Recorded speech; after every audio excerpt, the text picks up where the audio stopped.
కాపరి మనసు అదొక అంతు చిక్కని మమకారం.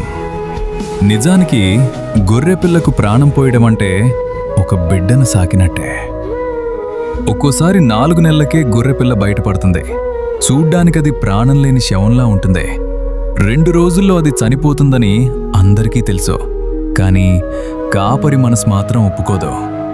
ఆ చిన్న ప్రాణం కొట్టుకులాడుతుంటే చూస్తూ ఉండలేడు. ఆకలితో అల్లాడుతున్న ఆ పిల్లకు తల్లిపాలు పట్టాలని తపిస్తాడు. ఆ పిల్లేమో పాలు తాగదు. కానీ కాపరి వదిలిపెట్టడు. పట్టుబట్టి ఎంతో ఓపికతో ఆ చిన్ని నోటికి పాలు అందిస్తూ నువ్వు బతకాలి అంటూ ఆశగా ఎదురుచూస్తాడు. ఈ రోజుల్లో కన్నబిడ్డల్నే రోడ్ల మీద వదిలేసి వెళ్లే మనుషులున్నారు.